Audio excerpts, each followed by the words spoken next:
Okay, I don't know what just happened. It just I glitched out immediately.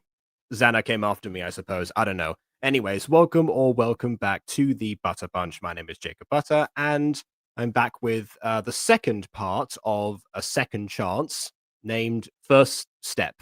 That's how it worked out, I guess.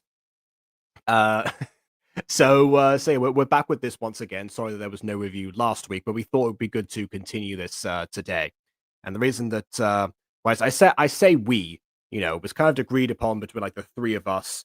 Aiden is not here today, and that's why he's not. It wasn't in the intro itself, but I do have Ghosty here. So Hello. so we have the two formative experts of the group, I suppose. Yes, Ghosty is still setting up the VTuber model, but I'm tuned in, Oh, and fair enough. I saw your face I now a can't wait second to ago. see more of this. Well, you won't have to wait for very long because without Aiden here, the intro is going to be significantly shorter. I would use my real life face, but it is unfortunate that I have a tube in it. Ah, for some reason, I just didn't see that on the face cam. I think I was just like zooming around like different things. Not that it matters anyway, but fair enough. All right. I guess while you continue to set this up, we shall continue. Oh, I will also want to say one thing before we begin. Yeah, the creators of the movie actually like reached out and have been commenting. Well, I guess I guess the was it özberk and themselves actually commented this was fun. I want to see more.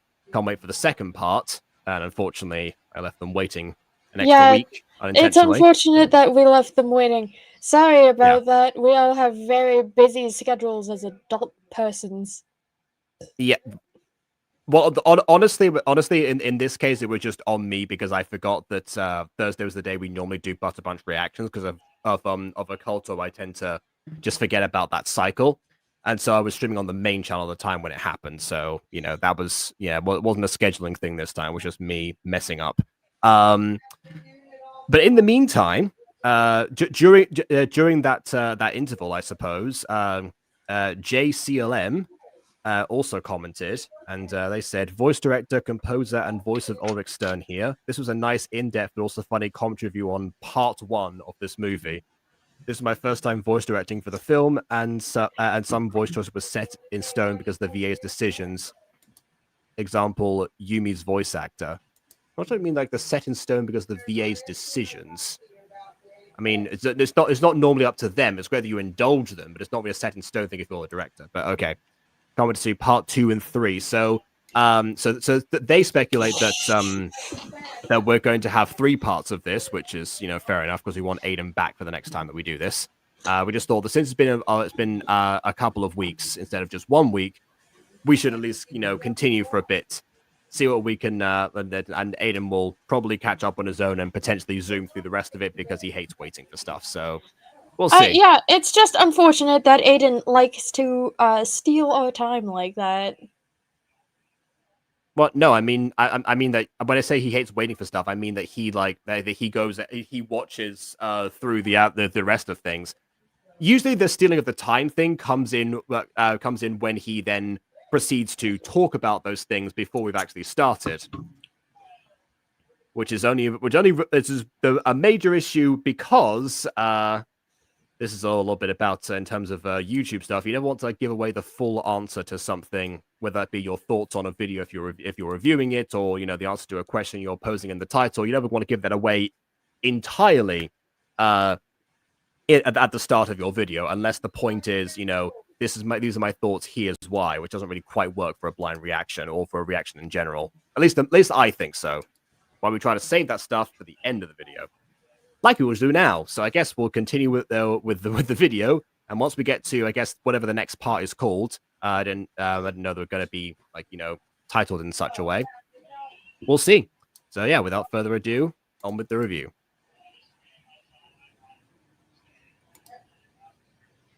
I guess also there's the fact that we're like a fifth of the way through this compared to compared to a third, so we might end up having more than 3 parts, but we'll see. We're honest, without reading here, we might get through a lot more than we usually do. Yeah. Either that or this video will just be much shorter, because I think kind of like stopping between like the different title cards is probably a good way to go about this. Probably. I've been Also- waiting for this moment for months. I've been waiting for this moment for such a long time. Everything is ready. I do like how, like, without context, if someone doesn't watch the first part, this just seems like I just like the villain. I've been waiting for this moment. Nothing will stop me now. Yeah, I think the delivery here was just a little misplaced.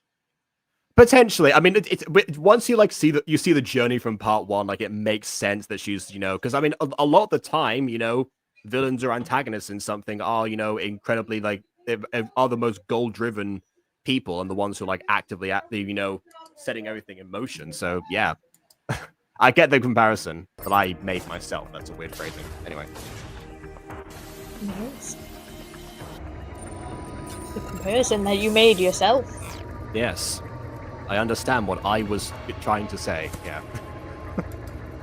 You understand yourself, Jacob. Yeah. Downside of blind reactions, we all stumble on our words when we're trying to review something. Also, are you oh wow, you're actually a ghost now. Wow, I'm cut in half. I mean, it fits your brand. Again, if people hadn't seen the context of the full model, they would think they would get that impression, especially with the background that you've chosen as well. Shows us background for the holiday season, the spooky stuff, and what's happening. I guess she's got to go to the 1 Sector 5 tower. The singular Sector 5 tower. Yeah. Today I will finish. Here's the consistency. Her walking super slowly up to the tower itself. Finish this once and for all. And with that, all the power of the supercomputer will be transferred to me. Wait, what was that? Hold on a second. She kind of mumbled that. Wait a minute. I need to like put the full volume up. Today I will finish this once and for all. And with that, all the power of the supercomputer will be transferred to me. I know the... To you? Like... All the power of the supercomputer will be transferred into my mortal body. All of the power is mine for taking. Like, also, I'd like I know to... one Rouge quote. I'd like to point out, this isn't in her head. She's literally talking to herself. Yeah, that is one thing that, I mean, as much as, particularly season 1 of Code Lyoko had a lot of silent moments because Aelita was just on her own, either meandering through Lyoko itself or, actually in the towers, just doing her thing. And yeah, she never really talks to herself in this way. Maybe now she's used to the human company, but I don't know. Like, that's more for our benefits. Either that, or it could characterize Aelita going off the deep end. We did see, like, the red string and tape in her room last time we reviewed this. Yeah, we saw the... and which is probably the most miraculous, like, adjacent, we saw the scene I've actually seen in this so far. Yes, we got to see what I like to call the Aelita schizo wall. Fair enough, I called it conspiracy board, but yeah, that makes sense. I mean, it's not even the first time we've seen Aelita go off the deep end like this. In the original show, it happens multiple times. Before Scooby was the one that we said not to leave alone in our campaigns. It was Aelita when we were just talking about the fact that every time she's left her own devices, she tampers with devices. Stop me. But and now here she is, tampering with Lyoko like an idiot person. Leave that where it is. Yeah, I didn't know you could move that. I didn't know that could move either. If we knew that before, it would have been very helpful. Particularly in season 3, yeah.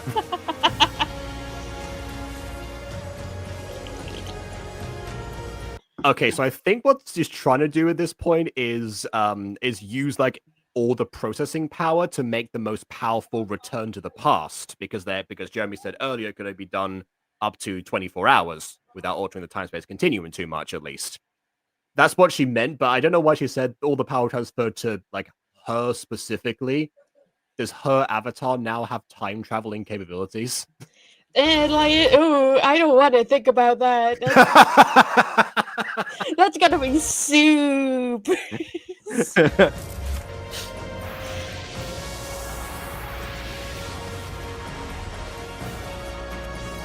Leader with time travel powers, it will be more dangerous than before. Oh no, Sector 5 has turned to a disco ball.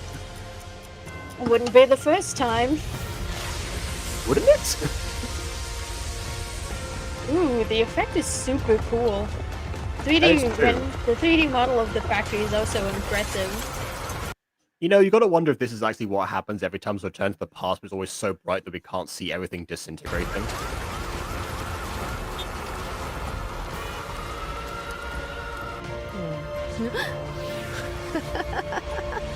That was the first like Code Lyoko moan that I think we've had in this. we kind of didn't get many of those in part 1. Yeah, we don't get many of those at all. And of course, Aelita's the first one to do it because why wouldn't she be?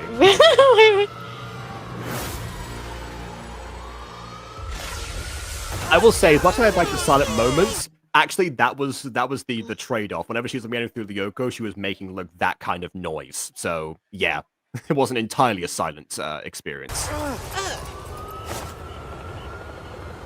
What's going on? Oh wow, they can actually see it happening. Actually, yeah, you know that's a fair question. You know, we never actually see what like a Return to Past Butlers looks like inside, like for the people that remember, I suppose. I always just thought they were kind of, you know, teleported and placed back where they were originally, but maybe not.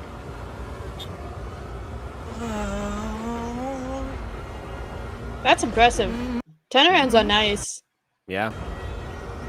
I can see that drawing definitely looked like much simpler than before, but maybe it kind of had to be in that situation. Is it just mirrors everything going backwards?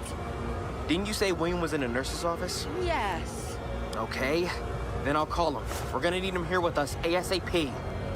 I mean, if you're going to try and call him, your phone might not work because the signal has to go forwards, right? Is he just going to, like, mark that? It's just like, you know, like, presses his contact number and then suddenly it's going to be, like, incoming call from William.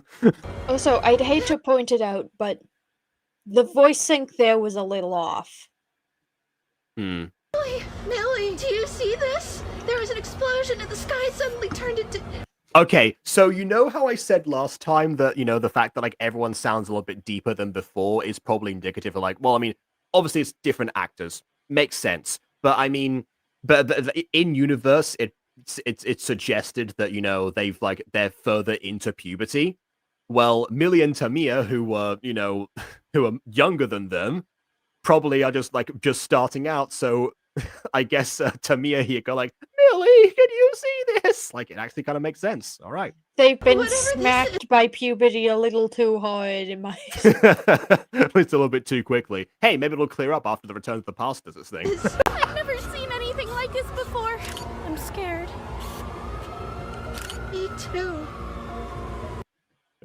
Was that camera, like, making, like, photo sounds? Yes, the camera was making photo sounds. I'm so scared.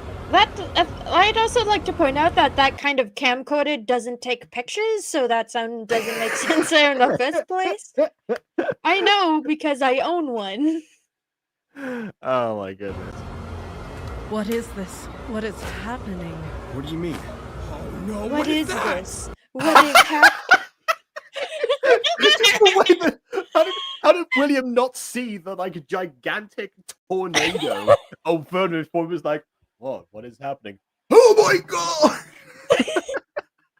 I'd also like to point out that the nurse is like, this doesn't look good. Oh, this doesn't look good at all.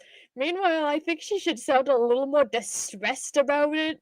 Like William sounded when his eyes registered it. I don't know what Like, happened there. I understand that the windows have kind of like a piss tint to them, but you can still see through the windows. Yeah, exactly. You just see, like, you just see a pea tint tornado. That'd be terrifying, actually. Idea. Now there's a Zan attack I would not like to see. It looks like a tornado, but all these lights and clocks are not normal. Maybe it's a rare weather phenomenon? Well, I mean, it's definitely rare. Yeah, she is completely unbothered, you're right. She is completely unbothered. One thing I do know is that this situation is extremely dangerous. We may have to go into a shelter. At least I you don't can shadow sound. know. At least you can sound a little more bothered by it. She's talking about this tornado like it's a normal tornado and not a magical time tornado. I mean, even if it were a regular tornado, it's still a tornado. At least you can have a little more emotional range, unless you couldn't bother. Mm-hmm. Yeah, Ulrich? Wait, slow down. Yeah, I see it too. We'll call Jeremy. Go. It's like it says, wait, slow down before, like, oh, I got like a second in between him saying that. What was he, like, slowing down from to say? Was he just going, like, did it all become the Micro Machine Man all of a sudden? Go to the factory and meet us Like, there. I would love it if we got Ulrich calling on the phone like, William, we need you here, and then William was like, hold on, I need, like, tell me a little bit of what's going on, and Ulrich was like, I don't know, I guess we'll need to get Jeremy and head over to the factory. Yeah, but of course, you know, in that time, in that time span before we said wait, all we have time to do was go, what are we gonna have me right now? The tornado's not repeated, like something like that. I don't know. I want you to come with But me even now. then, that doesn't characterize much for Stern at all. Speaking of Stern, It's not safe here. Willie? I want you to come with me now. It is not safe here. Oh Yeah, no, she he's sounds gone. she sounds like she's, you know, being possessed. And not in the Xanathite sense.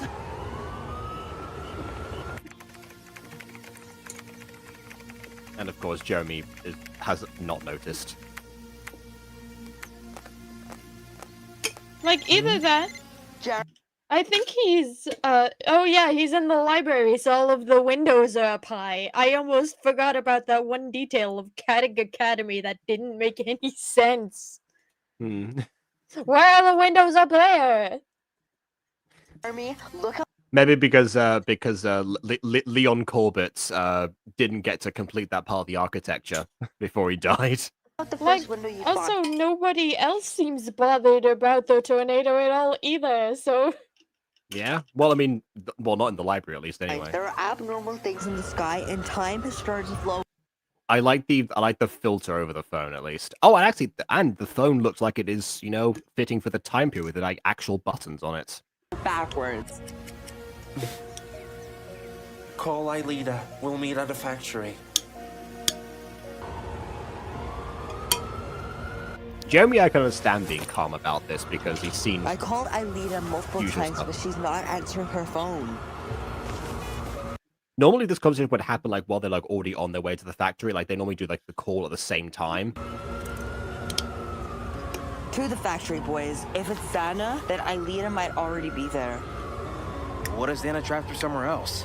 Then that's a chance we'll have to take. Come on. The last on, thing, do it. the last thing we need is emotion in our lines at all. Like, if anything, she should sound more confident than bored. Like, come on, boys, let's get to the factory. Yeah, Instead of, come on, boys, let's get to the factory.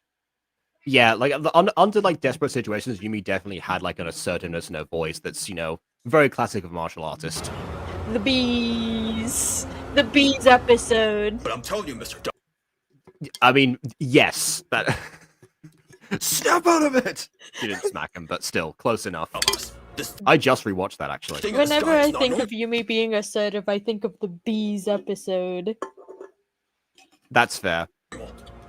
We need to. I think there's also you know the argument like whenever like Ulrich and I'll turn off their phones, you know, to prank that just like they just pranked Sissy that they and then Yumi was like I've been trying to call you for several minutes. Thanks so much. They Yeah. turn off their phones to prank Sissy, meanwhile forgetting that they're fighting a threat that uses technology, and their phones are literally the only way they can communicate when such threat is happening. Hilarious! Evacuate Yeah, well, that was episode 5, and they never did it again, so, you know. the school immediately. Oh, actually, I think Ulrich did a couple of times. Again, Marabun's another Yumi assertive episode. Evacuating the entire school now would cause panic amongst the students. But you're right. We The must act fast. skiddens? Oh no, not the students.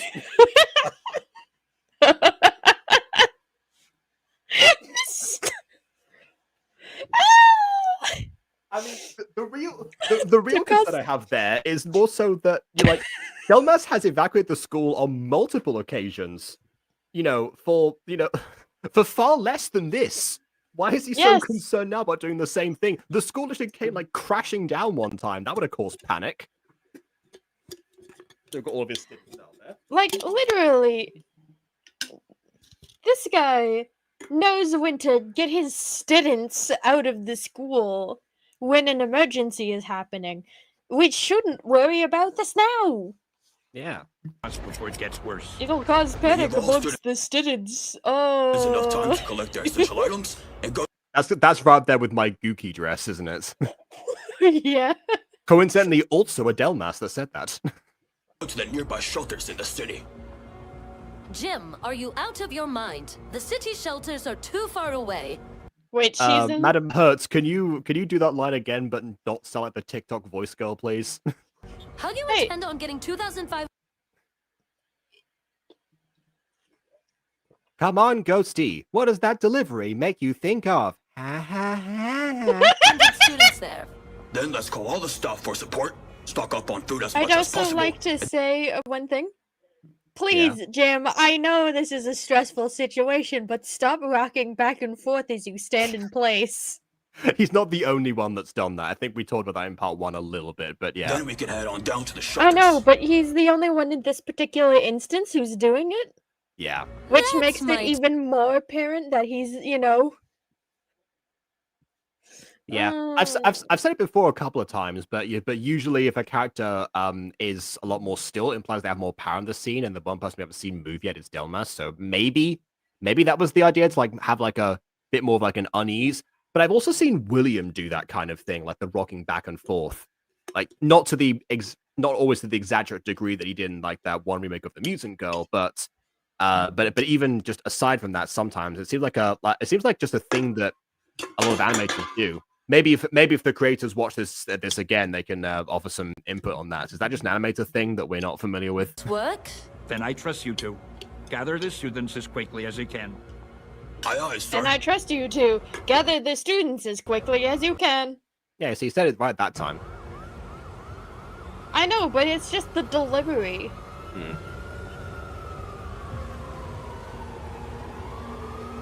Especially from the teachers, we're having less consistency, more robotic delivery, and words just said wrong that went. Who cares about retaking that line? It's not like anyone will notice. It's the bees all over again.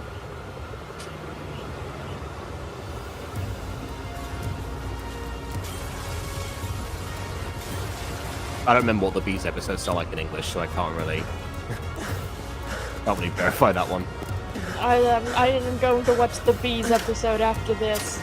Yeah, and also yes, we know it's wasps. I just specifically said bees. It's a funnier word. Yeah, the bees. I like to say the bees episode because it gives everyone the wrong connotation. Yeah, no, it's like what I was. It's like lettuce, cabbage, wasp, bees. Cabbage! Fears may have happened. The supercomputer is active! Huh? What's all this? She had a second conspiracy board. That's efficient. Even Like- Marinette never went that far. Either that, and I have a theory. This whole schizophrenia world was a asset that could be resized at any point in time. This is more Okay. creation. It's the creation behind the scenes perspective reason, but it would I guess make they it would have no reason to go into Aelita's room to see the other one. Yeah, before but coming here. even then, how did Aelita take this from her room and set it back up? And the walls down here are metal. How did she get pins in that? Maybe she used blue tack. Given the time period, I was like, that would make a lot of sense, actually. That's like using Flex Seal to seal the door shut. Yeah, I will say, you know, that in my primary school in Spain, that was exactly what they used all the time, which is like a bunch of blue tack for everything. I guess they did like those like to alternate posters that was more convenient for them.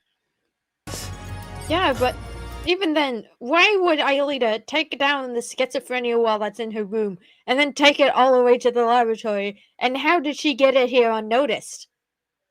Well, I mean, she's been doing all of this unnoticed, so I don't know. I guess Jeremy doesn't have an alert system for if the skid gets reprogrammed or something.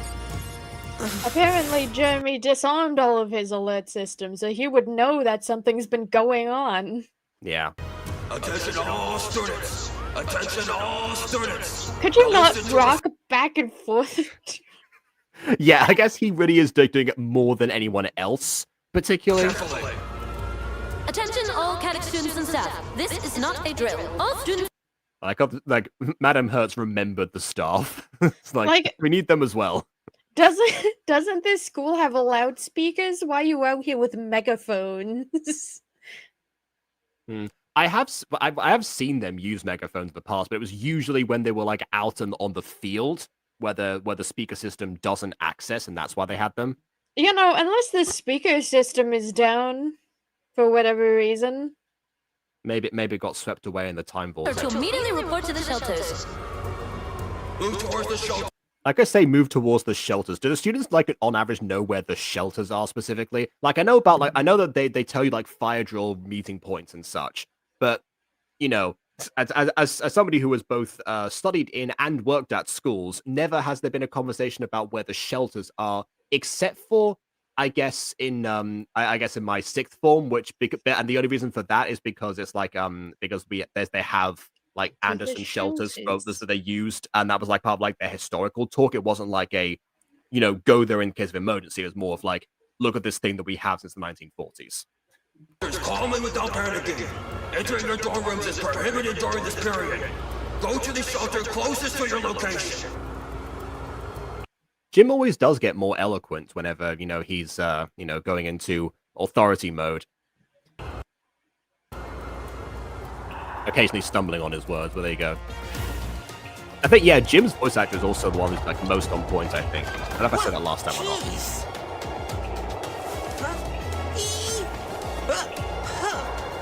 Oh, okay. Wait a second, is he skidding on nothing? Wait. No. Hang on. Yeah, I need to... No, he's on his skateboard. No, he's on his skateboard now. I meant like after he jumps. Yeah. It looked like he just like landed on nothing and he's still going. Oh no, he landed and the skateboard needed time to catch up. Yep, there we go. Nothing there. Nothing. Oh no, the skateboard. Oh wait, I did see it there. Okay, it was just like it was blurred by the smoke. Fair enough. Yeah, the smoke covered up the fact that the skateboard wasn't under him when it landed. So they needed to speed up the skateboard so it would catch up with Odd's feet. All right, I will now amend my my first thing, and I will say, you know, the part that makes no sense to me now is the fact that he like turns around, gives a thumbs up to the cloud of smoke, and before he's about to crash into the bars. You know, unless we can add Odd Delarobia to the list of characters who can acknowledge the fourth wall. Of which, Code Lyoko, I don't remember there being any, so... Oh wait, no, except for maybe that one time that Odd said skipped an episode in the English dub, and only the English dub. Oh, does that mean Odd has been able to see the fourth wall this whole time? English Odd certainly is, but none of the rest of them. Only that one specific Odd is aware of the multiverse. Yeah. Your computer active? Looks like Aelita's been doing something behind our backs. Head to Lyoko and stop whatever she's doing. And normal cycles of Return to the Past would never have given them enough time, so I guess it really is just the case of like, okay, I'm gathering all of this, it's gonna suddenly go like immediately.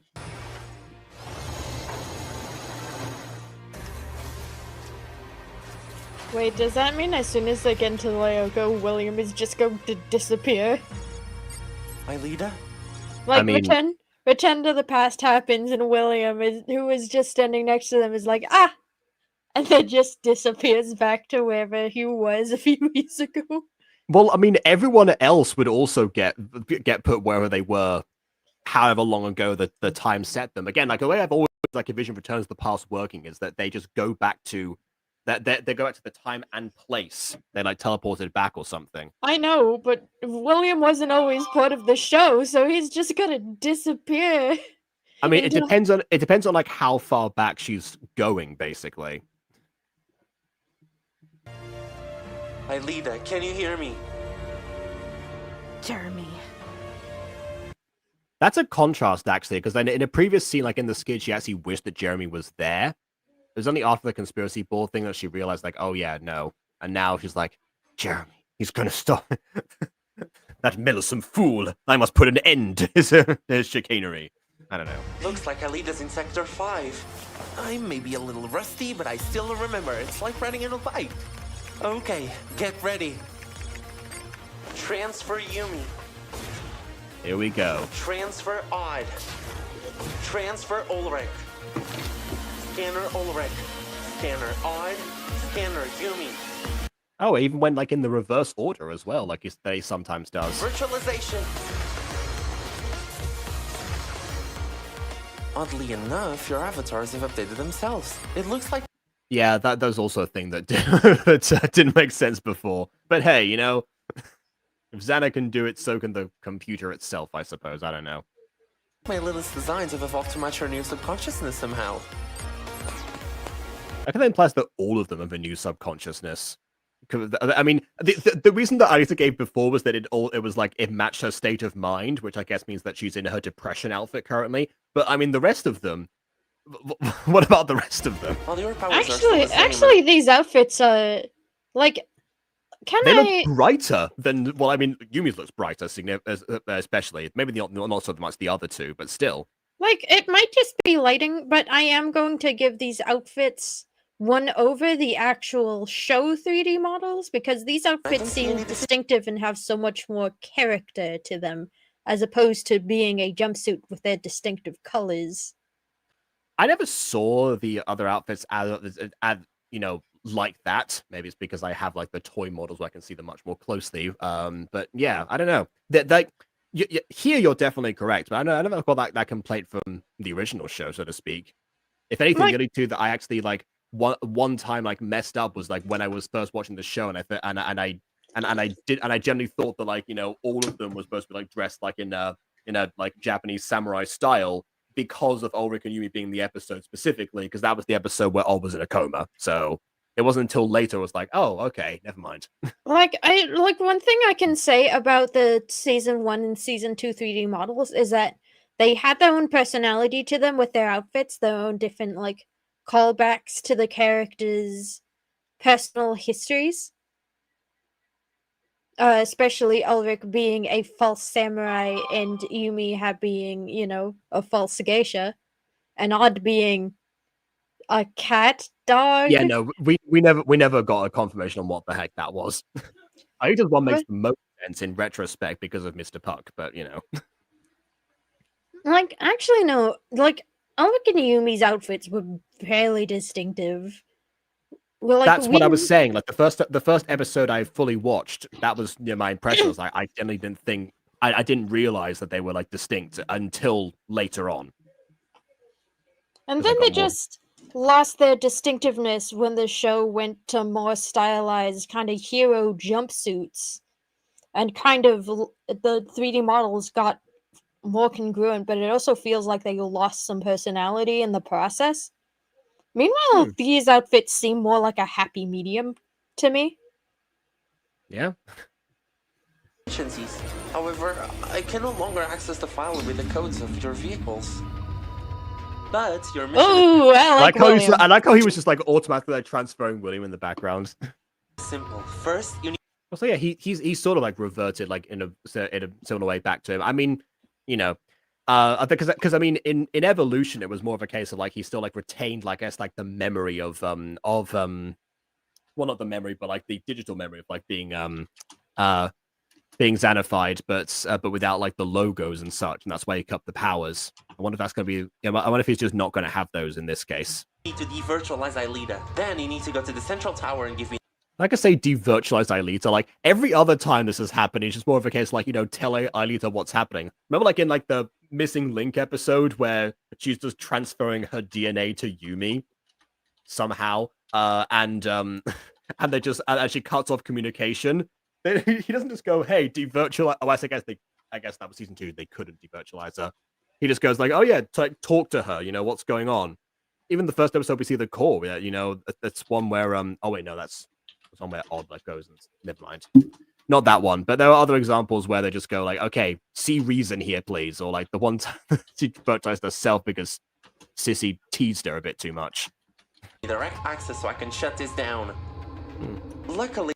Also, can't Jeremy also just materialize them all at this point? That's been an established power that I say power. It's an established ability the computer has. You don't have to find her because Aelita is coming back to use Scipio. Aelita. Looks like. Yeah, that's his nickname for her. It's catchier than Proxy Pie. She has more life points and her power level's higher than ever. Be careful. Yes, all the power of the computer is transferred to I don't know what she her. did to herself, but whatever happened, it is not normal. I would have liked to see like a bit more of a change physically to her, like to match that idea. Like, one thing that would have been cool as a visual aesthetic is Aelita getting more angelic. Because if you don't know anything about the name Aelita, Aelita translates to winged one. Or one with wings. That explains the season 4 random power up that she received. Aside from Jeremy flirting.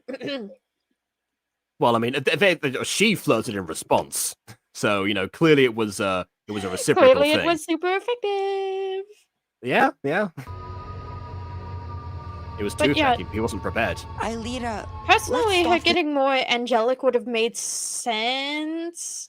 Because her visual design hasn't changed at all, despite apparently being more powerful. Yeah, and that was clarified verbally to us, and it's not even like through Jeremy trying to I guess speculate what's going on. Jeremy has some of the time in the original show went into excessive exposition. Because of, I guess, with the TV format, he reminds people of, if you lose all of your life points, you'll be devirtualized a couple of times in the first season. But overall, most of the time, he says things that the characters would not know, or that he's, actively trying to figure out as he's going through, and we put the pieces together at the same time. They got better at that as they went along.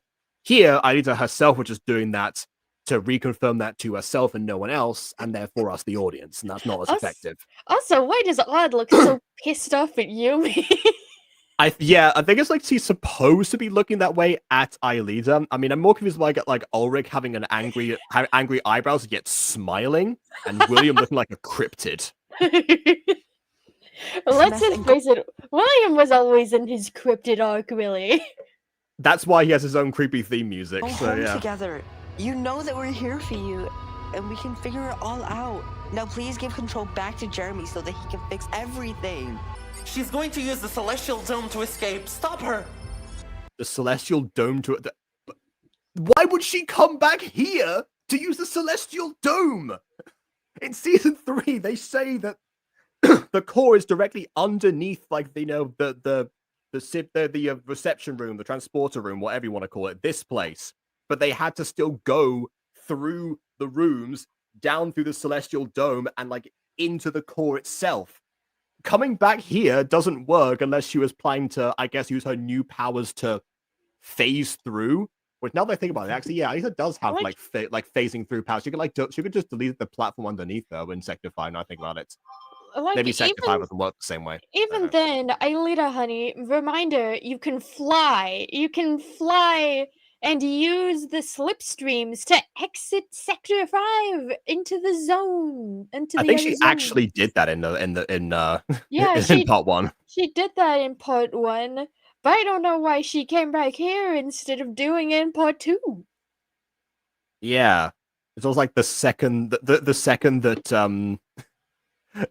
the second that she knew that Jeremy was there, she thought, okay, the other warriors are there. I guess I better take care of business. Imagine I have gloves. The imaginary Maybe. gloves. Which is by the way, like I guess because like every other time that they've like fought Aelita, she's been under Xana's control. Xana doesn't usually work like that. Neither does Aelita. Now I think about it, like normally if she ever caught wind that someone was onto her with something, she would just speed up whatever she was doing before they caught up, and then confront them if they happen to get there too soon, rather than like go back and just like, all right, interrupt the process. Time to beat up my friends, I suppose.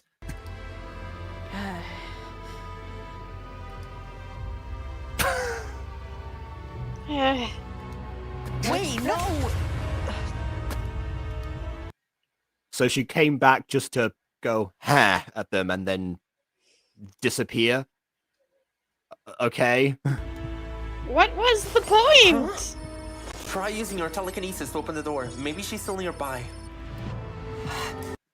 Good idea. I mean, one of Aiden's complaints, since he's not here, I'll say that, is that Yumi almost never gets to use a telekinesis outside of the first season. So yeah, having her use it here, fantastic. Doesn't have like the same like white like vibration. Maybe that was difficult to animate.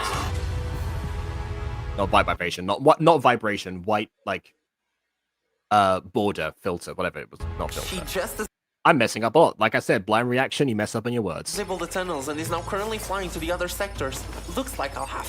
Oh, she is flying now. To activate Scipio. But you can just follow her, or maybe she's too fast. But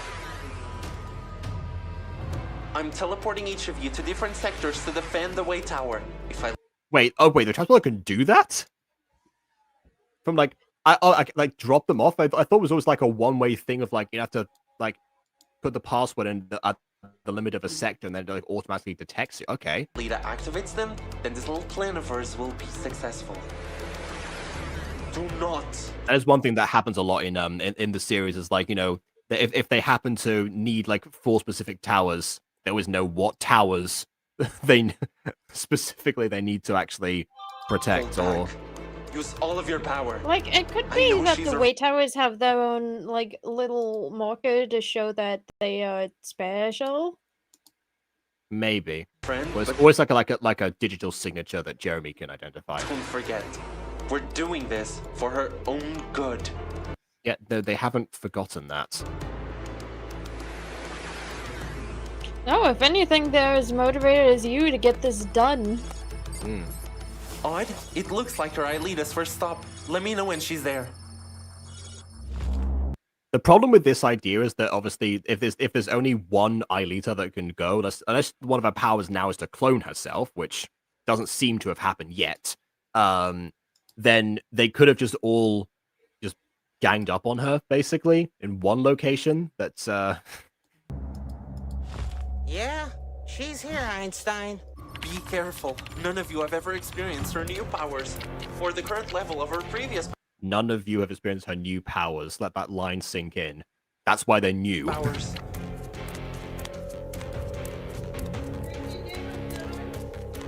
You didn't need to reiterate her new powers were new. Yeah. Come on, go ahead. We need to. Now, if they weren't new, That was they would season be one. Season 1, Jeremy took over for a bit there. If they weren't new, they would be her existing powers. Yeah. Please. I'm just waiting for her to like just summon a gigantic energy field and just go like.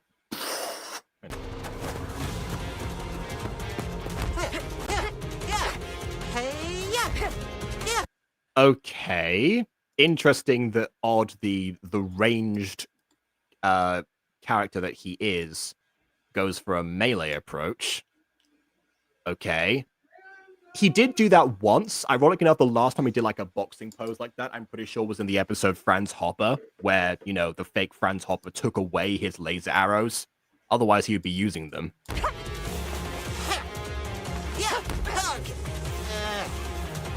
Did you say hug? Right, here we go. Knew it. There it is.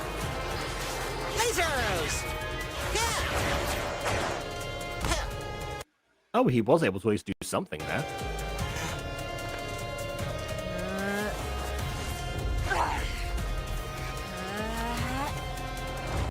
Is it just me, or is she like assuming like Tai Chi-esque poses? If anything, those poses should have been given to Yumi, not Aelita. Yeah. You know, unless... Well, I mean, I don't know. Does Yumi do Tai Chi? No, they do. But she does strike similar poses in the show to Tai Chi poses. Fair enough. I don't know, maybe she has a side hobby in being a girl boss. That's not a side hobby, that's just her every day.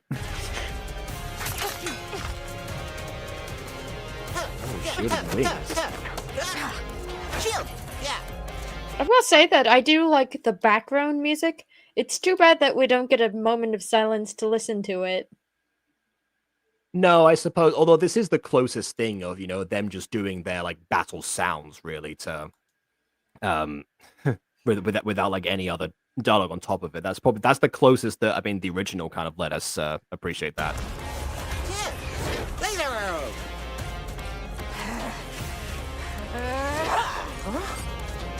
Jeremy? What was that? That was a launch. Yeah, and a it roll. must be one of her new powers. That's how she got here so quickly. You know, I never actually seen like the top of the trees of the forest sector looking like that.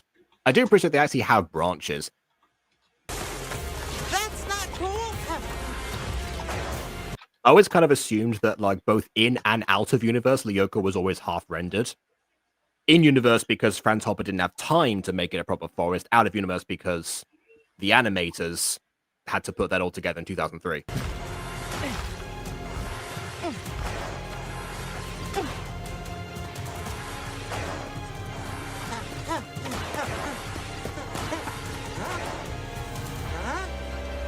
Miss me. He's got so much practice on his overboard. Which, by the way, yeah, like, why aren't they using the vehicles? Well, maybe it's because they just had, like, the transporter there already. That, and I do like the new belt on Odd's outfit, but I gotta say, he's a little bit more Cat Noir-esque. But, I mean, I guess that does come full circle, because, I mean, Cat Noir is basically Odd, so, you know. Oh, I hate it. I hate the full circle. Oh, look, he's cross-eyed. Full circle and curse I face. really don't like this at all. I feel so powerless. I'm having trouble spotting her on a... I mean, the real difference between you know, Odd and Cat Noir is that, you know, his Odd's parents actually gave him freedom. Odd's actually funny. That too. Be careful. Honestly, the Spanish version, because I guess maybe because like the VA just doesn't say the doesn't emphasize the puns as much. I never really like noticed them, so it's just like background noise to me. It's not like a case of like, oh yeah, no, they get on my nerves or anything. And every time I watch an episode in English, I'm like, oh yeah, that is how it sounds to everyone else. Meanwhile, English Miraculous Ladybug is really not too great, and it's like, oh yeah, he's trying to do a pun, but he's coming off as really stupid and cheesy instead of funny and helpful. Yeah, I think they also I have to like watch them back to back to confirm this, but I think they actually toned down like the puns themselves. Just made him like just make regular, just, you know, like jokish comments because they couldn't like have that many puns. There were at least not cat related ones anyway. Then again, he's used Meowsome a bunch of times, so who knows? Maybe they didn't have that many standards. Also, yeah, rest in peace, Jesus Barreda, original Cat Noir VA.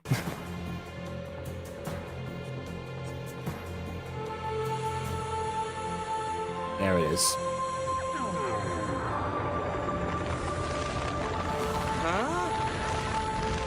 That's a pretty smart trap, actually. At least it kind of. Oh, I was about to say, hey, at least she doesn't want to hurt him. Never mind, gigantic laser potentially. Oh no, it's just a rock. Fine.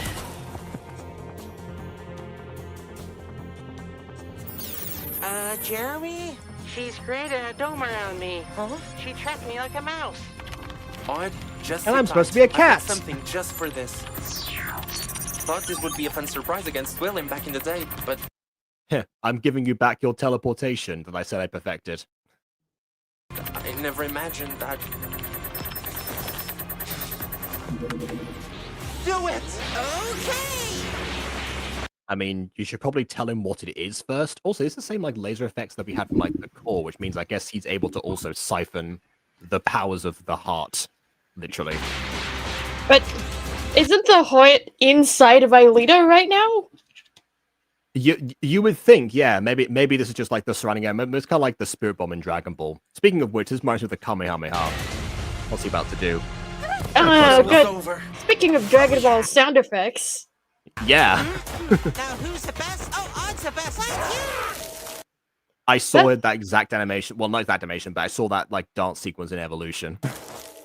That's like I have a GIF of that on Discord, and I was so happy to see it. Huh? I'm surprised she didn't say that for the ice sector but against William. I'm sorry, Odd. Yeah, see, I like that she's actually, again, the fact that she's in control this time, she's not actually trying to, hurt them too much. Then again, she could de-virtualize them and they wouldn't be able to do anything compared to just trapping them here, but okay. Unless she wants to de-virtualize the sectors with them in it. Yeah, I mean... Girl boss, girl boss, girl boss! But if she virtualizes sectors with them in them, they just fall into the digital sea. That'd be even worse. She's her goal is to get someone... well, not out of digital sea, because that's... But, she's wants to look for someone who might be in the digital sea or, like, whatever. Like, that's not gonna work. Odds down, and nothing will stand in her way. No! What? No, Odd failed. I guess we should all give up now. No. We put Here's the thing, all she's of our... using, her power right now. We put all of our resources into that one fight scene.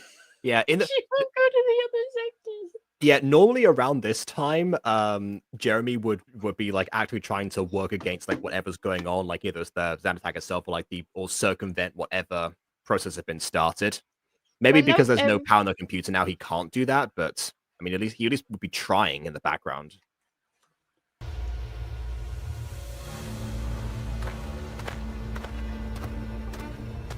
Yep, here we go. Slow walk to the tower. Convention. The footsteps are out of sync.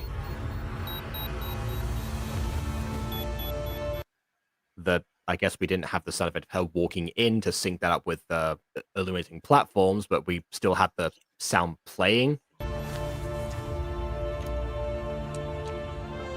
I think I know what she's going to type in just based on like checking the channel of again, the composer and voice of Ulrich and voice director. There's only ever one illumination sound at the or like they happen concurrently on the elevated platform. It's a level of pettiness that a lifetime watching a show gets you. Actually, in the top platform, yeah, it sound like anyway. What turbo nerds watching something that was made for turbo nerds? Which I guess means that we are the perfect people to be talking about this. So yeah, fair enough. Okay. Oh, I thought because I saw that the again composer person has a bunch of videos called Code Franz. He was going to type in like Aelita Code Franz, but maybe not.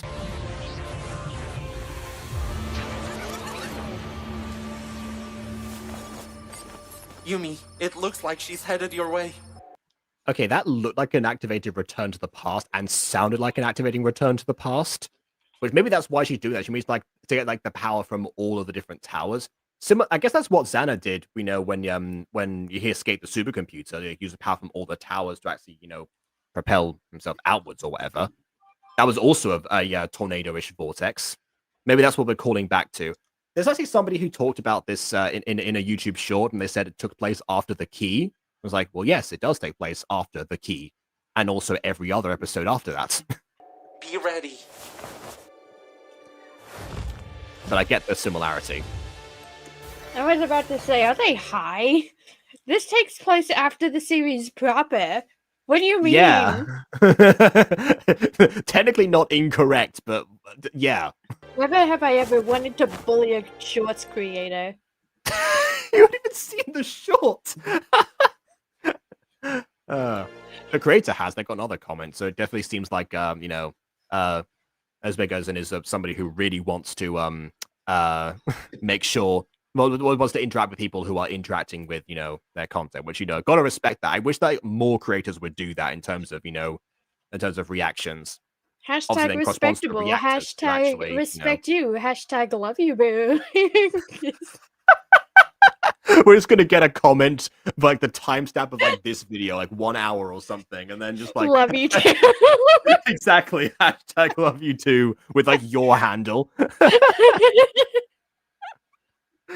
It's like, I'm just gonna get that notification on my phone while I'm at work or something, and I'm just gonna die laughing while choking on a sandwich or something. Well, I mean, that's not the first time that's happened. Oh, it was a burger last time. Yumi, please, just let me enter the tower. I don't want any trouble. I can't let you do that, Aelita. Whatever you're trying to do is destroying everything out in the real world. You have to stop. Normally, this is what would make her stop. There isn't that there's like actively, like greater consequence than she had thought of originally. Again, missing link situation. And it's fitting that Yumi is the one to deliver that. Please. But again, Yumi's lack of inflection here doesn't help. At least she's trying. Yeah. Would be best if you restrained her in. I think she also did that with William at one point. She's always the person who tried to like reach out and like get someone to get a snap out of it, which makes more sense here than it did in the show because as far as I know, Xana like fully takes over someone's like brain capabilities. They're not able to resist per se because all of their electrical impulses are controlled by the being that controls electricity. So that would never have worked. But at least she tried. And here she knows that it's just Aelita herself. In case she tries anything funny. She's in the anime and she knows the "I know you're in there somewhere" fight. Yeah. That classic, very tired trope. That I love. I do like this moment, but isn't there a blue glow whenever Yumi uses her abilities? It's either blue or white. I said white earlier, but maybe we are too lazy for the white glow. We just gotta watch Yumi use blood bending instead. It actually does. Like the hand gestures do look like blood bending, actually. And the reaction from Aelita herself, she is actively being blood bent right now. Like telekinesis, like she did use telekinesis on Aelita before, actually, like in the zombie apocalypse episode. There's also that one time she had to float Aelita over the void. That was the zombie episode. Yeah, it's one of those things where like, oh yeah, like the specific Lyoko attacks could like be sort of anywhere in someone's mind. But yeah, that was the same episode. But yeah, no, here it's like, okay, she didn't even seem to be resisting at this point. Like she's not like, but okay.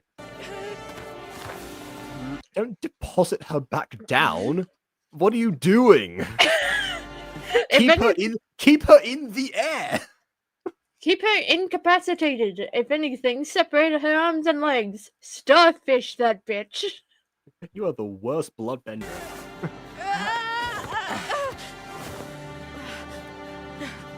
Yumi, I didn't know you could I heard something bend. crack. Like that was definitely a bone.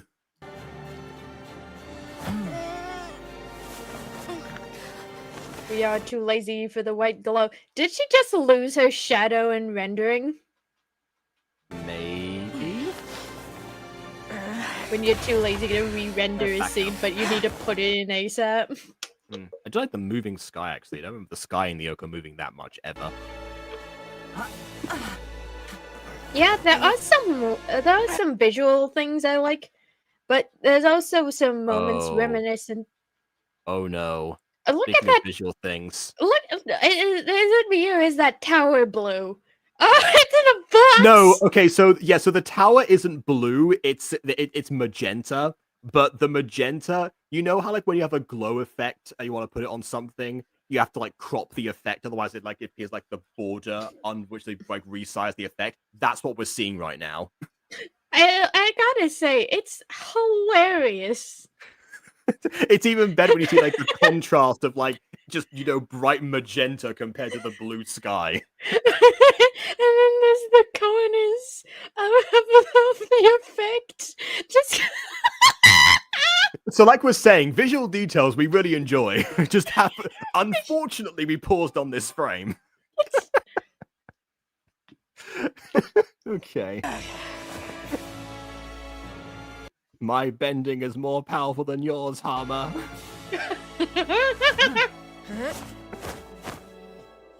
And she actually does the poses. Like, yeah, I gotta say, the reference, like the pose reference from Avatar: The Last Bender is not helping you here. It is not to your benefit. This is like an actual like waterbending struggle, because like normally like waterbenders when they fight, they actually are like the ones like to push and pull against each other. Oh my gosh. Also, I don't think hands are supposed to do that, Yumi. No, probably not. Then again, my hands are weird, so who even, yeah. And then I have that weird neck thing. Oh yeah. So maybe Yumi's double jointed. And we're finding out this now. She's double jointed and also Spider-Man. Where did she go? Well, she's down. She never like went up with you. She's probably going to the tower because you left it unguarded. Or staring right at it as well, out of your, and she's out of her field of vision.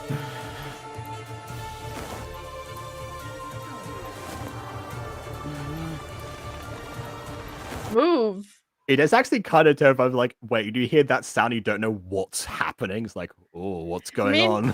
Meanwhile, the magenta of the tower's gone. Yay! Yeah. Hear me. She won't listen. You're gonna have to fight. But I mean, I guess yeah. How did she get? Once again, close combat. Again, Yumi and Odd are both ranged fighters. They're ranged. This would be like perfect for Ulrich, but why? Why? As I keep saying, Yumi, Odd, long range weapon wielders. Ulrich is the close range DPS. And if anything, Aelita, being the wizard of the team, should also be attacking from an ideal distance. And normally she does because energy fields.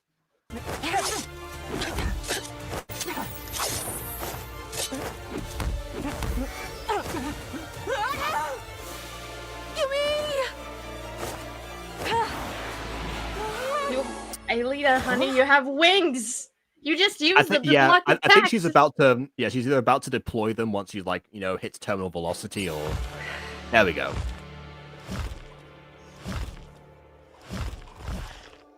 Okay, now apologize for almost permanently virtualizing your friend. Think about what you've done. We're okay. That was way too close. Aelita, I know you're still hurting. I can't imagine what it must be like to go through everything that you did. But you don't have to be alone. I'm sorry I couldn't see that, but I'm here for you now. We all are. So let us help you, Aelita. When you see a character's hands like this, it's like, oh no. Well, are they going to hug back, or are they going to energy field the back? Yumi. Yeah. It's a hug back, but with malicious intent. Which is actually also kind of what William did, except it was more of like a, like a caress to the face, like the hand, basically, and they like go.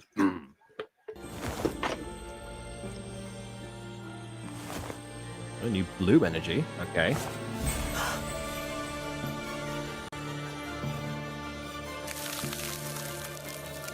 Oh, I guess because of the ice powers now. Why did you use the ice instead of just virtualizing her?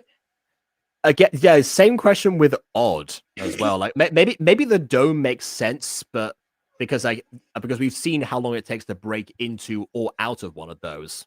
She was able to hide in one of those when she had to like hide from a bunch of like monsters because like she didn't get still stayed in Lyoko after a return to the past. He like hid in one of those for a while, and it took like the wasps like just ages to get through. And by that point, the Lyoko warriors are like, wizened up, and they managed to fight off the first ever Xanified person. But yeah, I mean, so basically, long time to get out. As far as ice goes, we've seen that either ice like breaks automatically in Lyoko, or it's like fine enough that you can usually get out. Okay, I've actually seen this. It takes 2 to 3 hits to destroy Aelita ice on Lyoko, meaning that ice is very easy to escape if you attack it directly. Yeah, I guess if they're immobilized, they can't like land an attack. But if only Yumi had something she could basically throw and bring back to herself, then maybe she'd be able to escape. But here is the question: why does she need them to be still on Lyoko? Wouldn't it be smarter to devirtualize them? Yeah, well, that's we've already asked that with Odd. I still don't get that. I mean, there's actually I remember the one time when I was actually when I was actually just like role playing with my friends in, I think it was like someone's birthday party. We were all role playing as Lyoko characters. And at I one would point, have loved to have that childhood experience. it was like you, every other birthday party.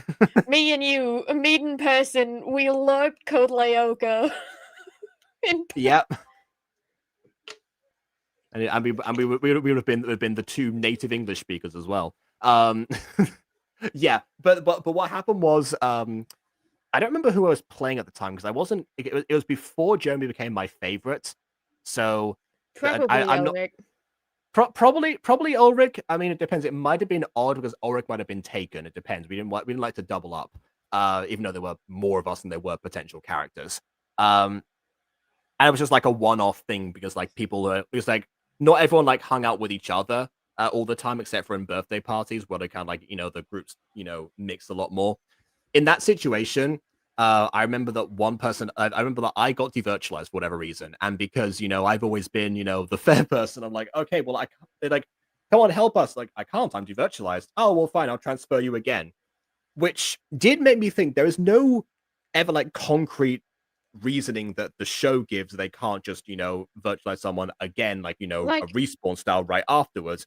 In the book, they do say it takes 30 minutes before they're able to go back again. They actually do like verbally clarify that, but in the show, it's sort of like an unspoken rule that there is some reason they can't go back immediately. What you're telling me is that Lyoko works by swimming pool rules. I suppose. You're not allowed to get back in the pool until 30 minutes after you eat. And I guess eating is the equivalent of devirtualization in that analogy. I guess. Yeah. I guess. Let's go. Let's watch a movie. Let's not think about that too hard. Yeah. That was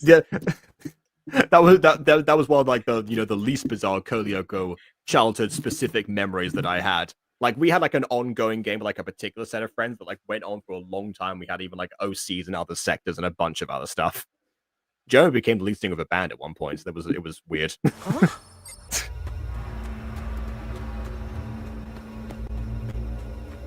And that's gotta hurt on Yumi's end.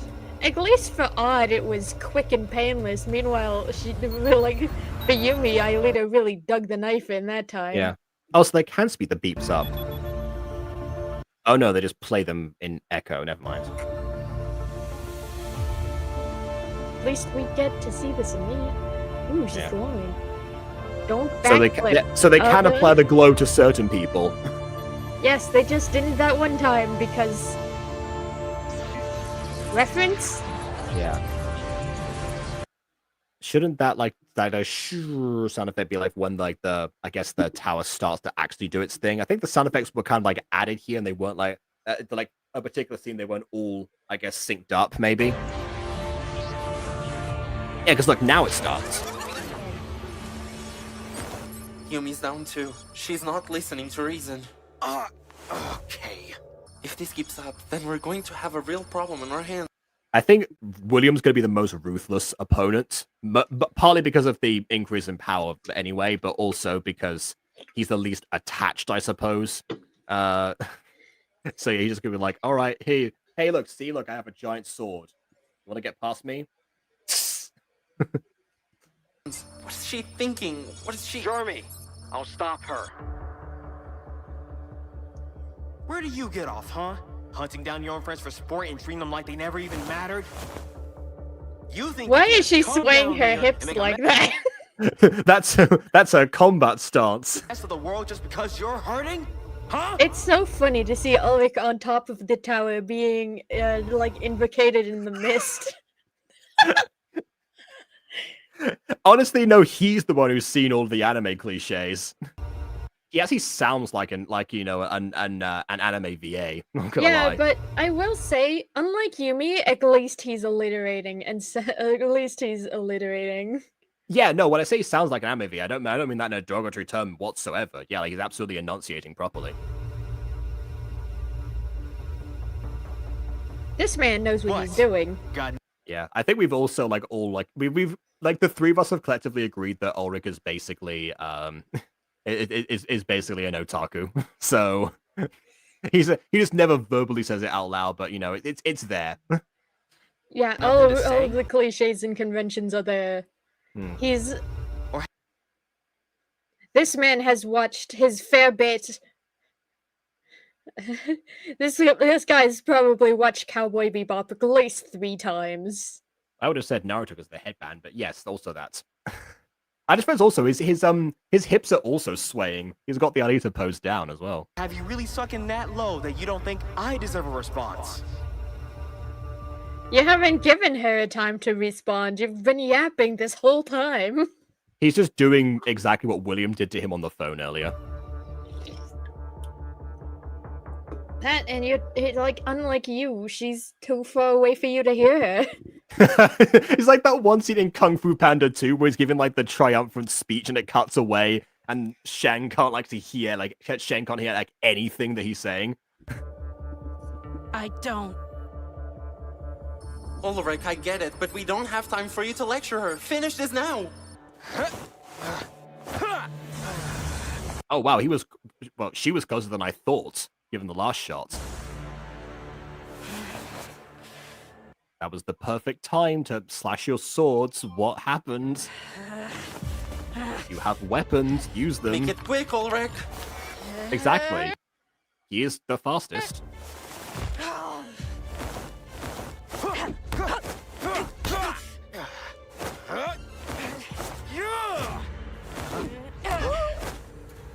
Okay, that was almost an Aikido movement. So yeah, she really is like she's it's like the Matrix. She's downloaded like one of the inspirations for Kodoko was the Matrix. So yeah, I guess she just downloaded a bunch of like martial arts proficiency. Oh, those teeth.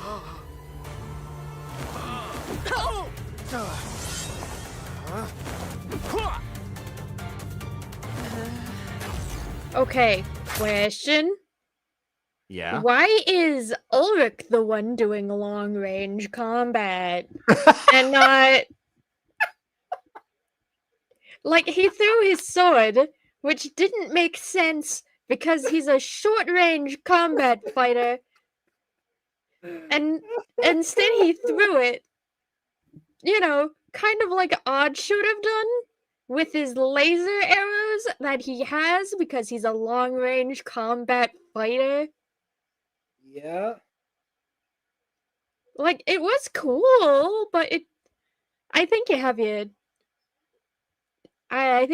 classes mixed up. Yep. Yeah, potentially. This would be like Lou from Mysteries of Occulta casting a spell in unofficial fan material. Yeah. Or Orchid actually using that shotgun that she was almost, she was bestowed. Or Scooby being the healer. Why did you put your sword away? What is a weapon when you can just do good old fashioned penchak silat, you know?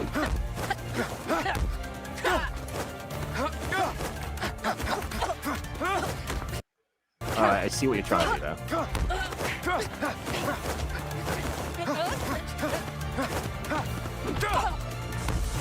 Like I will say this must have been a fun recording session. I don't know if they recorded them the things together or separately, but just the idea of just going like that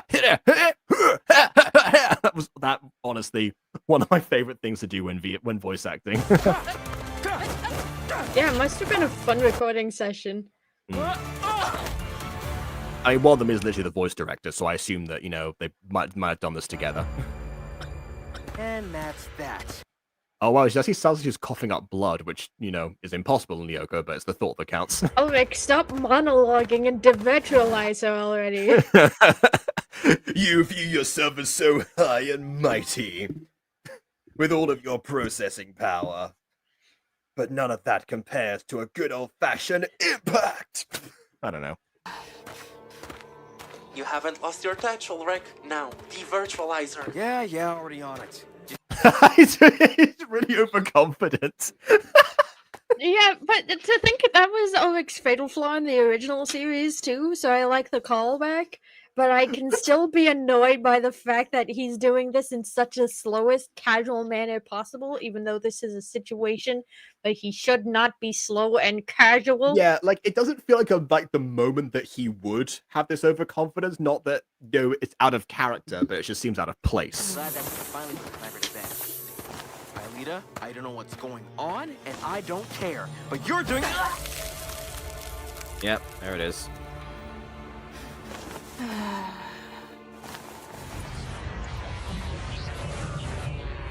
William, Ulrich was an idiot. It's up to you. By the way, because I don't know if they're gonna do like another I guess time step after this. We are roughly around like the same time that we actually did the last one in. So I'm gonna say if there's not like a title card or something after the William fight, I'll just like cut it here and then we'll finish it with Aiden hopefully next week. Hopefully. I hope we actually get a William fight. We haven't seen him at all for the last little bit. I assume he's lost. So he's got one more sector. And there's one more warrior to defend. It appears that the disaster localized to the old. Does that mean William? Okay, I see what you're trying to do there, like Jeremy, like leaning over, but just like to get like his model crumpled as a result. Yeah, we can it looks like his arms have been artificially elongated so he can use the computer. And car factory is now finally being tackled by the authorities. Cars and choppers are currently on the scene with further reinforcements called on the way. And while it seems there has been no major breakthrough in regards to... They all just got trapped by the door. They're all like, wait a minute, there's no road in here! Inside a building! Who would have thought? Can we see that again, please? Yeah, no, okay, absolutely. Currently on the scene with further reinforcements called on the way. And while it seems there has been no major breakthroughs in regards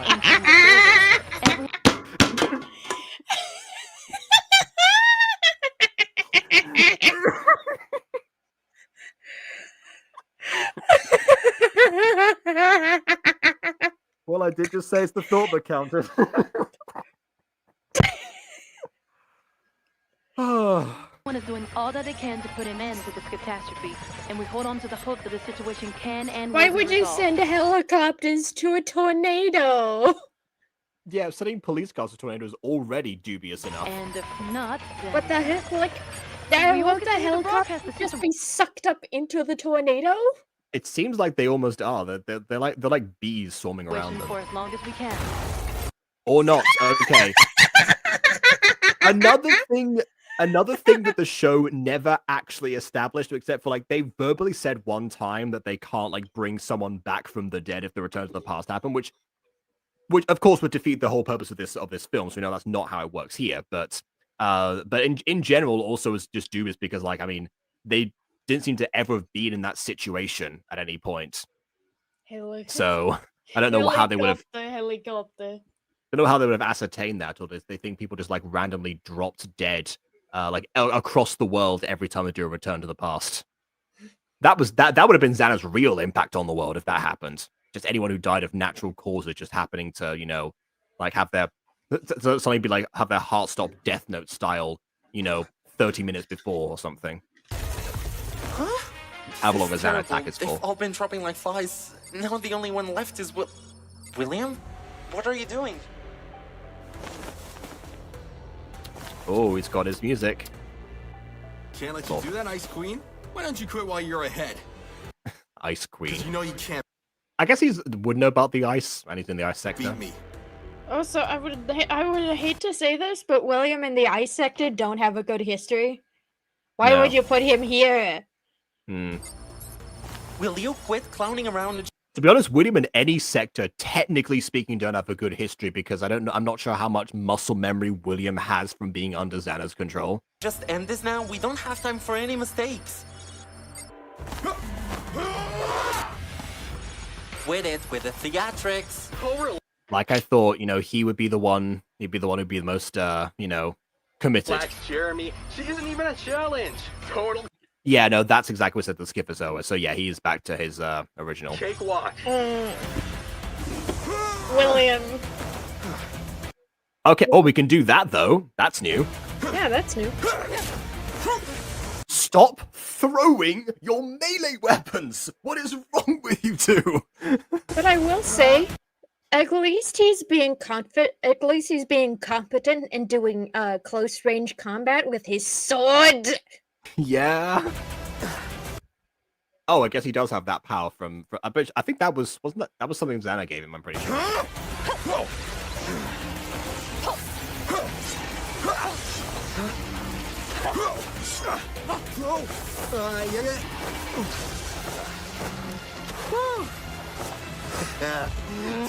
Good. Oh, William is such a sassy queen in this. I love him. Then this is the first time I've actually enjoyed William's presence. Okay. Get over here, my spooky dark son. I mean, it is basically the same thing he did with the Skipperzoa. The difference is the pose. It really is the pose that is shifting that perception. This is all you had. William, what is your problem? Aelita, I'm your friend and I want to help you. I'm not going to fight you anymore. I want to talk to you. Haven't you heard that she's not listening to reason? And that's Yeah. the reason why you two are fighting in the first place, because because Yumi's appeal to reason failed? Yeah, no offense, William, but if Yumi fails, you're gonna fail. We're all friends after all, right? Even after everything, we still matter to you, don't we? I'm sorry for all the jabs. I know looking at me here like this is probably not easy for you, and it drags up a lot of bad memories. Heck, being back here isn't easy for me either. I'd come back 1,000 times if it meant helping a friend. And I know you do the same because you've done Okay, you know what? William's got the anime speech down. From the protagonist, at it least. before. When I was under Xana's control, I was about should've to been say, a finally. goner, and all I ever did was try to hurt you, and more than anyone else. But you still did everything you could to save me, because that's the person you are, Aelita.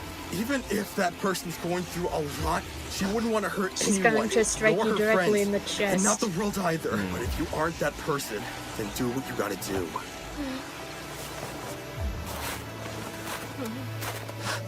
Push him into the water. Push him into the water. Push him into the water. Push him And into then the freeze water. the water. Freeze the water. I don't know what came over me. I just wanted to. I needed to. Oh, William, you I never scam. wanted to hurt any of you, but all of Oh, that's too wedged for it to be like, that every time the sword gets wedged, he's always got to like wiggle it basically. it hurts so much. Otherwise it clips through the ice. Otherwise that happens, yeah. I wanted to stop. I know that was supposed to be funny, but as someone who deals with clipping Oh, errors, oh man. William, you were so close. If only you would have stopped yapping, you would have gotten it by now. It's the creator. Right as I say, hey, we're gonna we're gonna like finish this fight and then we'll give it another week. But hey, you're technically not too late. Oh, come Technically on! not. Oh, come on. That was absolutely okay. Don't let her get away! Please, Aelita, don't do this. Don't let her get away. I mean, I guess he can't do the super smoke thing anymore, so probably, yeah. The last person to feel to reason is Jeremy. And in diplomacy, he was referred to by Aelita, and I quote directly, a total lame-o. Don't do this! There is no use talking to her now. Stop her by any means necessary. In fact, I'll stop her myself. Scipio! That was always an option. Why didn't you do that in the first place? Again, why can't he just materialize her? Like everyone else you could do that for.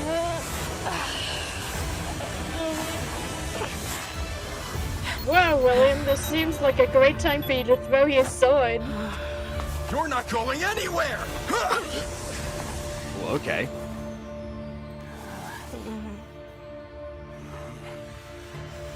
That's a suspicious pause. Wait, he has ice powers now? Which is the same glow. No, he had the same glow in his hand. Might just be the reflection of the floor. No, it wasn't. No? He turned that off. Okay. You and me have been in this position too many times before, and I'm not Like, Xana. no offense, but at this moment, I would just push her into the way tower. She'd likely be transported to one of the other sections, buying you time to think of a plan. Yeah. No, you need to the virtual With any luck, she might actually fall outside of the tower. As well. now, before it's too... It's over, Jeremy, and I'm done fighting. I have a headache.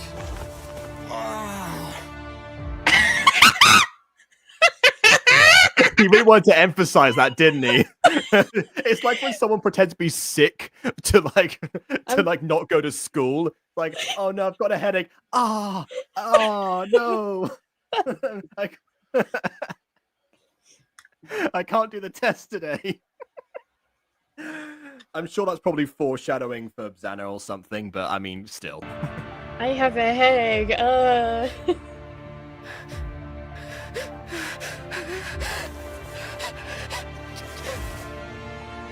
Turns out William was a whole drunk this whole time. Oh! You know, I don't think we've ever seen anyone use any powers inside of a tower before. There's no hard rule against it, again, it's just something the show never did. It would also a great effect that William is the one who's hurt her the most, so he has the largest and most dramatic ice sculpture. That's true, yeah. It also spouted like a bunch of other directions, so she was less in control than before.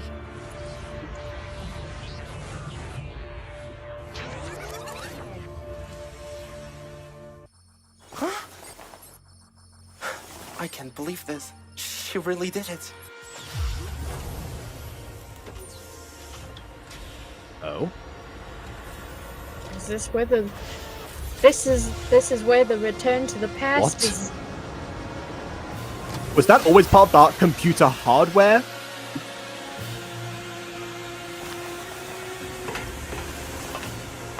Is that a portal back in time manifesting from the supercomputer instead of just the blast like Return to the Past has always been?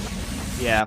I didn't, because we haven't got this Return- far in any of the Code Lyoko abridged or anything, but there is actually like a part where this actually does happen, like a giant return to the past that goes much further back.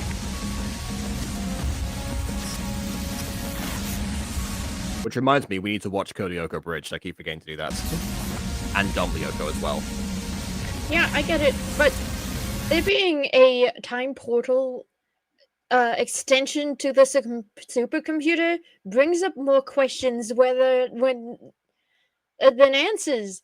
It brings up What the question of, did Franz Hopper always plan for that, and that's why it's part of the computer's hardware? Or are we not gonna get a giant return to the past blast? A return to the blast, if you will? Hmm.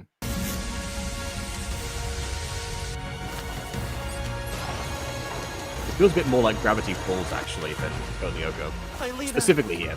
don't do this, please.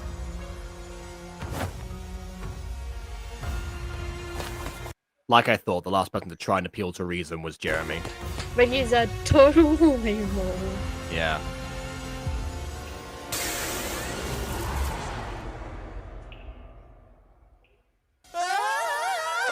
Oh. Wait, why is Jeremy ahead of Aelita when Aelita entered the portal first? Is it because he has...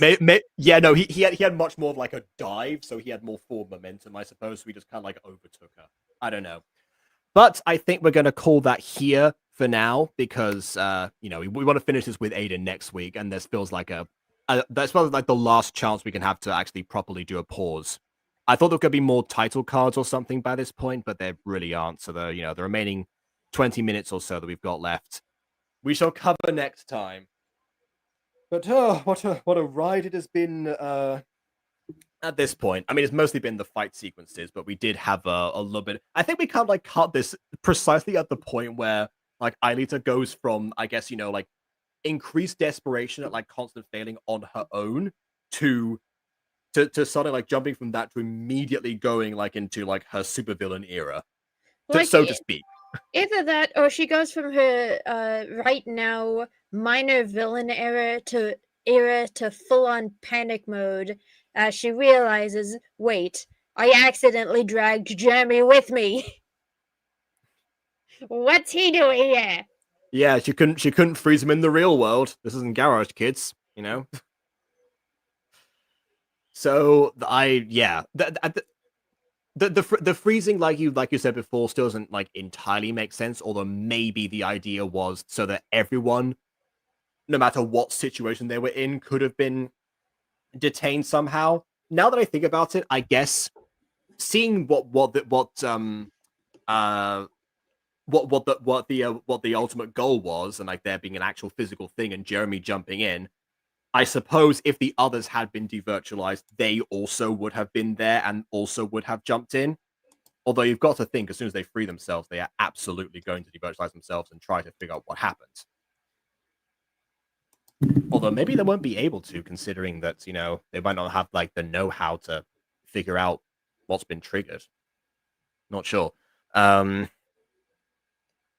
yeah, I guess if they weren't just an Aelita and Jeremy thing, that's why they all had to be trapped inside of Lyoko specifically. Maybe that's why. So I see why it happened, but I mean, again, it still feels out of character, and out of keep with what we've had established before, especially because the amount of times that they've been able to like break free from traps specifically, compared to just being devirtualized where they physically can't do anything. Like the key, for example, as the shorts creator was, reminded us. The one time that we did see an antagonistic Aelita specifically apply traps was in the Valentine's Day episode, because in that one, it was still before she had her energy fields or any like sort of thing that would like directly devirtualize someone. So she used her, as the Spanish dub referred to it as her creativity, which is her creation powers, and also that one time that we saw, the Aelita ice move that she did with Odd. That, and the result of that was that Odd was still able to, threaten to, I guess, devirtualize her completely, so to speak, destroy her entirely so Xana could not get a memory. So clearly it didn't work out, basically, but it was like the best that she could do at the time. With all of her resources now, plus the powers of the computer being transferred to her specifically, yeah, that's there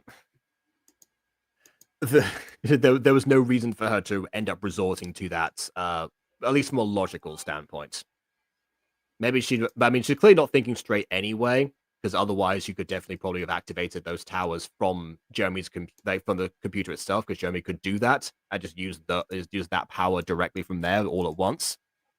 So maybe she's just not really thinking this all entirely through on purpose, not just for the sake of the story. Maybe, but I don't know. I don't know if I get that impression or not with this. It's kind of hard to tell. But I do like the visual of Aelita going off the deep end. I like the mechanic as well of her being not being possessed, but also still fighting all of her friends. I still think they probably would have been more effective together, but I do see I see why from a cinematic perspective they were split up into like the different sectors, and it was interesting to see their different approaches and their effectiveness trying to actually reach through. I was not expecting William to be that successful at first, and only to immediately, I guess, fumble it. Yes, the classic William move of fumble the bag so hard that the bag slips right out of your hand. and Aelita is usually involved in said bag fumbling. So perfectly in character for William. Yep, I suppose so. Which is very sad. Yeah. As far as animation goes, apart from like the rocking back and forth from Jim, which yeah, I said before, like I don't know if the creator's still watching this or not, but the question that we had before was because we know another animator that does that same thing of like having a character like go back and forth like this if they're too static. Is that just an animator thing? Is that just a general custom that we just didn't that happened to have clocked on to a couple of times only? But yeah, other than that, and like a couple of moments of Jeremy, like the animation was but and the lack of cropped effect on the tower. Those were the only times that I think the animation kind of was like okay, was lacking to an immersion breaking degree, basically. Every other time was just like, oh, okay, a couple of cross-eyed things here and there. So what?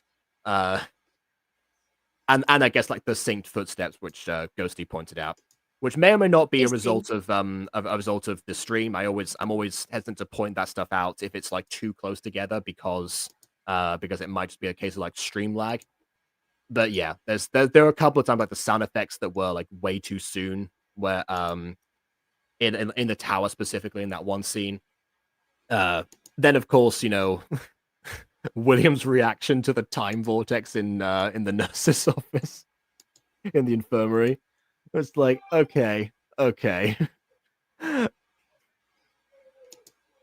And yeah, when it comes to the voice acting, it's about the same as before. Like I said, Jim's voice actor is definitely the most accurate, and I can definitely rationalize the post-pubescent, or in the case of Millie and Tamiya, the pubescent form that they took in that situation. Because they are indeed pubescents. Yeah, I like the fact that they had lines as well. Or at least Tamiya did. Not sure if Millie said anything back. No, she did. But yeah, there's still quite a number of lines that probably could have done with some retakes, maybe like a different emphasis, particularly. Ulrich's anime monologue particularly had a moment where she's like, "You don't think I deserve a response?" I think it's meant to be more like "You don't think I deserve a response?" But because he's not aware that she has or has not given the silent treatment to Odd and Yumi by that point, so he wouldn't be like talking about himself specifically, but just a response in general. It's that kind of thing.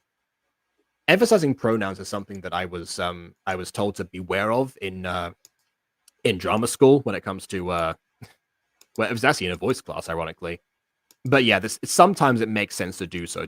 It's really contextual, and usually it's the thing that they say to avoid, or at least my teachers did. So in that sense, it was in that situation with Ulrich, it was definitely the wrong call. But yeah, I think that's that. I mean, it did what all second acts are supposed to do, at least, which is get you excited for the third act conclusion of whatever's going on here. That mountain looks very familiar. I think I don't know where we are, but then again, depends on like what she's programmed and when precisely, and how she plans to return as well, because that's also like, something that like here. I'm going to step in a bit and speculate that she really didn't think about how she was going to get home. She was like, I'm gonna get here, do the thing, and then it will all be fixed, and not how am I going to get back. Inversely, she might not have planned to go back. I guess if she thinks that like if she thinks that she's gonna like create a new timeline and rewrite hers, maybe she will cease to exist, but the version of her that didn't go through any of the suffering would be here. Potentially that might also happen. Or alternatively, she just wasn't expecting the portal to close behind her.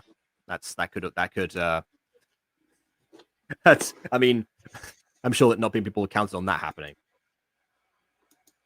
I guess we'll find out next week. So thanks for watching this and watching along with us. Or I guess one person watched along with us, the creator, but anyone watching the VOD, basically.